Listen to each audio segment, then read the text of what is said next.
KPBS On Demand is supported by the San Diego County Toyota dealers, offering a new 2025 lineup of vehicles at your local Toyota dealer, including a new Tacoma with turbocharged 4-cylinder engines and a hybrid powertrain option. The San Diego County Toyota dealers. We make it easy.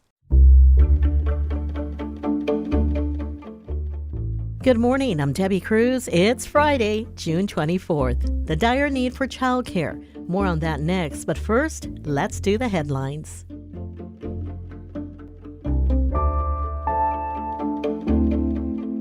The U.S. Supreme Court yesterday struck down a New York law that limits who can get a permit to carry a gun in public. The ruling is expected to impact California's concealed carry laws. Chris Ward represents a large swath of San Diego County's coastal region in the state assembly. Introducing legislation to specify where a concealed weapon could be carried. We're going to think about how we term the assessment of dangerousness as a consideration for how concealed carry permits could be issued. The San Diego County Sheriff's Department issued a statement saying the county is bracing for an increase in the number of people applying for concealed carry licenses.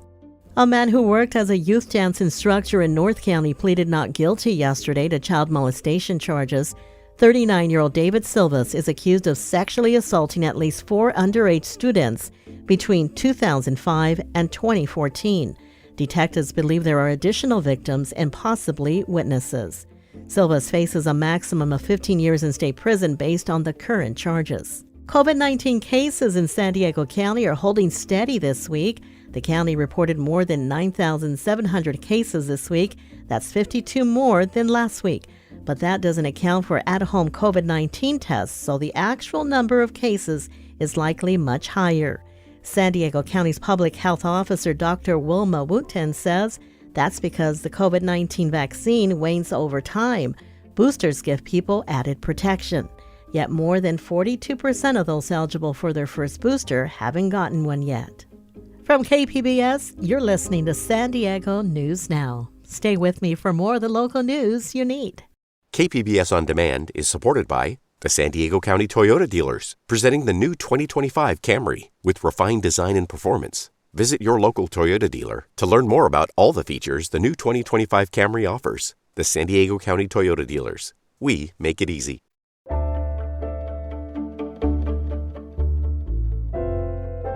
Childcare is hard to find across the country and in the San Diego region. We previously reported that 1 in 8 childcare centers closed here during COVID. KPBS investigative reporter Claire Trageser tells us some areas were disproportionately hit, creating what are called childcare deserts. 14-month-old Callan Terlecki has a lot to say. Normal for a toddler, but not for his mom's work meetings. And so it's trying to scramble and find backup for taking care of my son while I finish up the workday. If he was in daycare, it would be consistent. I'd drop him off and pick him up. But he's not in daycare because all the slots in his rural North County town, Fallbrook, are taken. We are on 5 wait lists. It stretches from here in Fallbrook down to Oceanside. Everybody is booked. Terlecki and other Fallbrook parents are living in the biggest childcare desert in the county. There's just one licensed childcare slot for every 4 kids under age 5 in their region, according to data from the San Diego YMCA. And not just in Fallbrook, it's Bonsall, Oceanside, Vista, Temecula. You might get lucky to get something in Temecula, but that's a 30-minute drive from here. The need for childcare is dire everywhere. Staffing shortages, rising costs, and COVID forced many of these childcare businesses to close. Added challenges make the situation even worse in the Fallbrook region. A lot of the buildings are older, and so sometimes they don't meet the regulations for licensing. Nikki Bowles owns one of the few preschools in the area. At least 7 other childcare centers closed during COVID, according to state licensing data. Their providers were older and didn't want to risk or had caught COVID and didn't want to risk exposing other people. But because they were older, they decided to retire. The Fallbrook region's proximity to Camp Pendleton means lots of families with young kids live there, and those kids might not get into military childcare. The population of kids under 5 has grown 16% in the last 10 years, far outpacing overall population growth. And supply hasn't kept up with demand. Bowles is about to add 24 more slots specifically for infants. I haven't advertised. I haven't done anything. I've had people coming by and stopping and asking about the infant care and when it's going to open. So I have 20 families on a waiting list. I just kind of became aware of the need, kind of been talking to parents, of quality childcare in the area. Another Fallbrook resident, Dennis Ashworth, recently retired and during COVID decided to open a home childcare with his wife. Right now we have 3 children under 2 and 3 children over 2. The phone's been ringing off the hook about moms with really young children looking for daycare. The state currently has funding to help providers like the Ashworths get their childcare license, says Lori Hahn with the YMCA's Childcare Resource and Referral Program. Helping them open their license for the first time or expand their license to a large license. Also, if they want to expand to non-traditional hours or to change the children they care for to include infants and toddlers.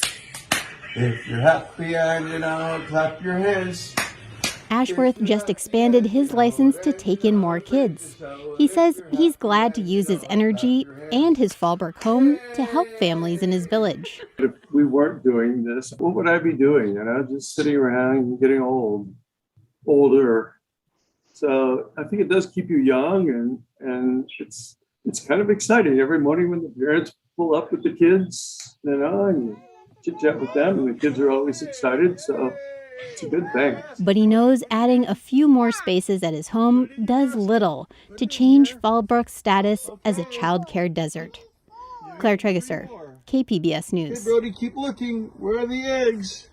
To see a searchable map of childcare deserts, go to kpbs.org.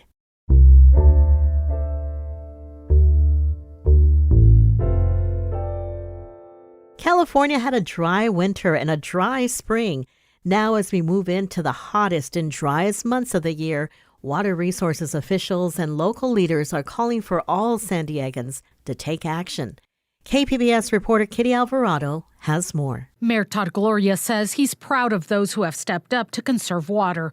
But on Thursday, he urged San Diegans to do more so that the warnings don't turn into more mandatory water restrictions. Today's message is very clear. Thank you for what you've done. Let's keep it up. Let's find additional ways to do this. Let's continue to invest in our infrastructure. If we do that, I believe we'll be okay. Wade Crowfoot, the secretary of the California Natural Resources Agency, says the San Diego region is better off than much of the state because of investments like the Carlsbad desalination plant. San Diego in many ways has led the way, but none of us are immune from the unprecedented drought conditions. So far, the State Water Board has issued 2 emergency regulations this year. But if conditions don't improve, more could be on the way. Kitty Alvarado, KPBS News. A safe haven for abuse and human trafficking victims will soon open its doors in San Marcos. KPBS North County reporter Tanya Thorne has more. One Safe Place, a North County Family Justice Center, will open on July 5th. The San Marcos facility will help victims of domestic violence, child or elder abuse, sexual assault, and human trafficking. The center will offer forensic medical exams, counseling, therapy, housing resources, clothing, and legal assistance. The minute they walk in, they're going to be greeted by a welcome ambassador who is going to say, "We're here to help." Claudia Grosso is the executive director of the center. She says One Safe Place is for the community, not just victims of abuse. The center will also offer educational classes to the public, as well as anyone needing resources. San Diego County District Attorney Summer Stephan says North County has long needed a resource like this. North County is home to about a third of our population, but 42% to 46% of the domestic violence homicides happen in the North County and 56% of the elder abuse, which means that there's not enough services to intervene before that violence escalates into a homicide. That story was reported by KPBS North County reporter Tanya Thorne.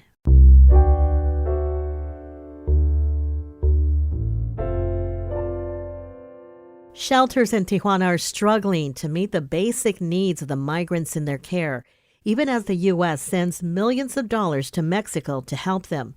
iNewsSource investigative reporter Sofia Mejias Pasco explains. More than 1,000 migrants call Templo Embajadores de Jesus home. The church-turned-mega shelter opened 6 years ago to house migrants as they wait for a chance to seek asylum in the U.S. Some have lived there since 2020, when the U.S. closed its border to asylum seekers under a controversial health policy known as Title 42. That policy has meant a new era for the shelters, according to Enrique Lucero, Director of Migrant Affairs in Tijuana. The shelters weren't set up to care for migrants long term. Many are struggling to keep going, even as U.S. aid to help migrants in Mexico has skyrocketed in recent years. For KPBS, I'm iNewsSource reporter Sofia Mejias Pasco. iNewsSource is an independently funded nonprofit partner of KPBS. San Diego parents are now able to seek out COVID vaccinations for their children 6 months to 5 years old. The long-awaited eligibility for younger children comes after the CDC issued approval for the age group over the weekend.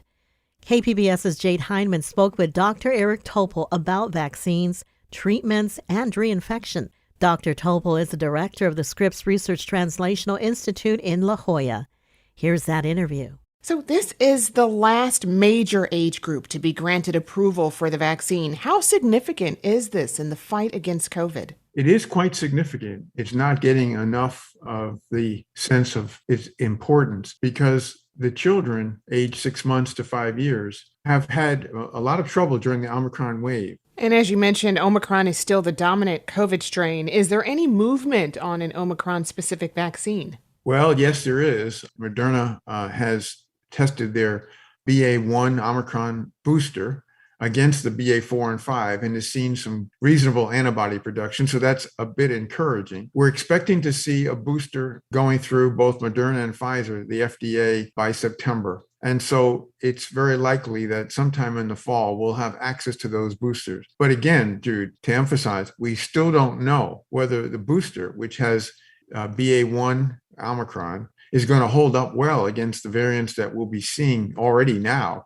35% of the country the cases are BA.4 and 5, and it's quite a bit different. So it remains to be seen how effective that booster is going to be. It's better than just continuing to rely on the original spike that was from back in 2019 that we've gone so far beyond. But only testing the booster in the real world will we know if it's really going to help.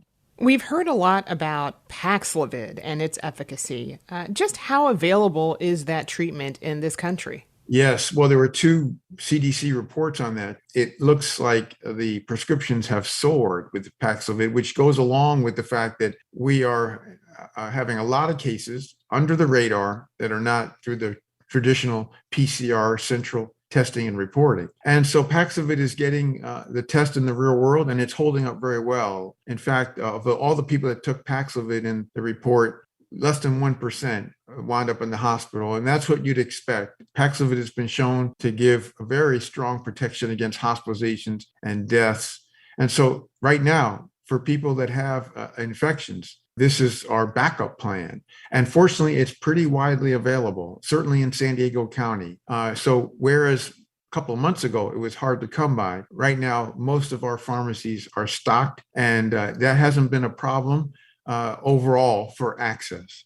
Breakthrough COVID reinfection has been a major concern recently. What more do we know about the likelihood of a reinfection or what causes it?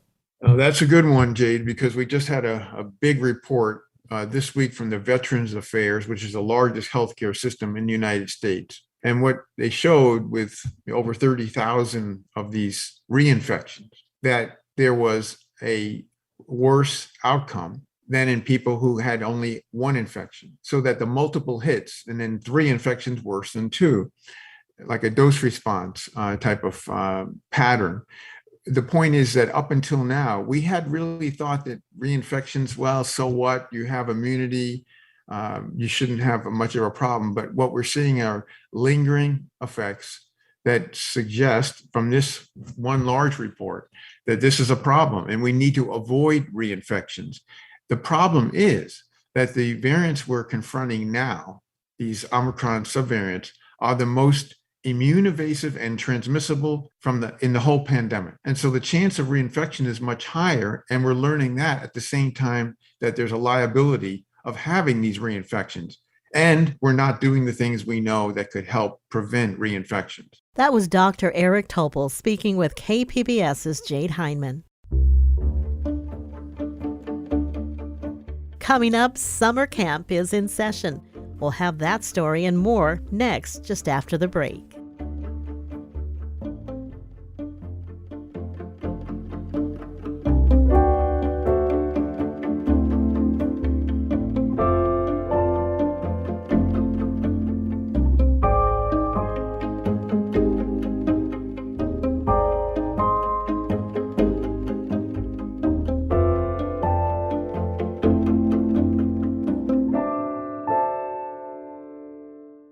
KPBS On Demand is supported by the San Diego County Toyota dealers, presenting a new 2025 Tundra designed to combine performance and comfort with up to 437 horsepower and 10-speed automatic transmission. See your Toyota dealer. The San Diego County Toyota dealers. We make it easy.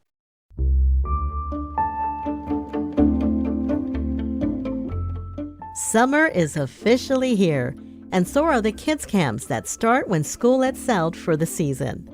KPBS Speak City Heights reporter Jacob Baer tells us about some free music, dance, and art camps for students in the San Diego Unified School District.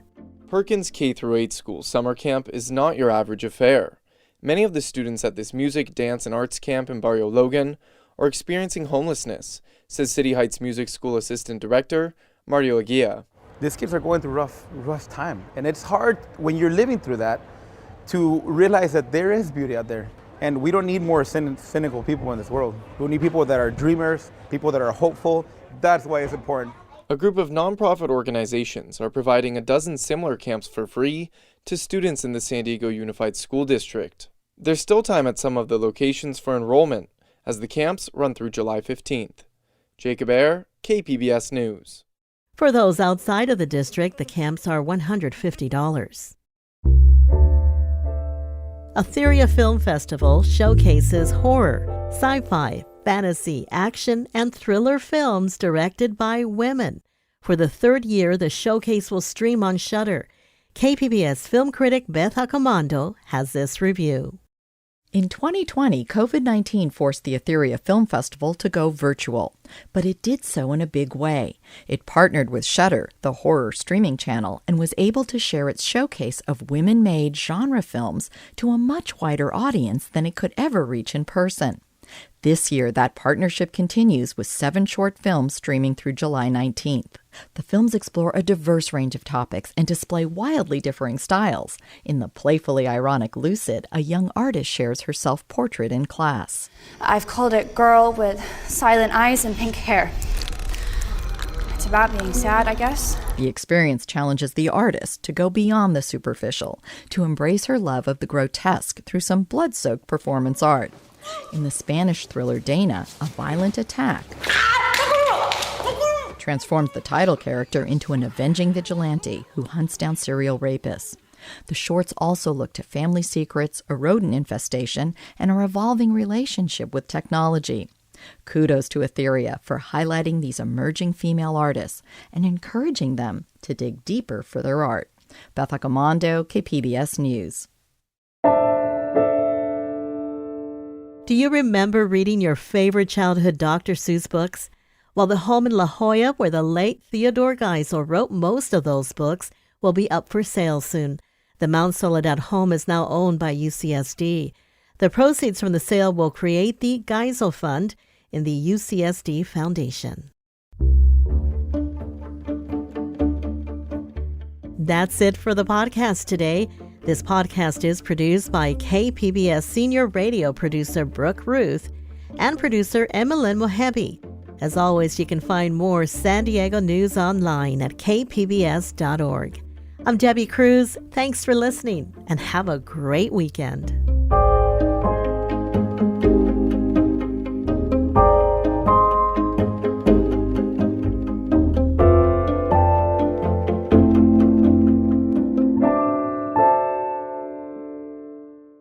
KPBS On Demand is supported by Markel Design and Remodeling, helping homeowners with their home remodeling needs. From ADUs to kitchen remodels, room additions, and custom homes, Markel Design and Remodeling can help homeowners design and build their dream homes. More at trustyourhometous.com.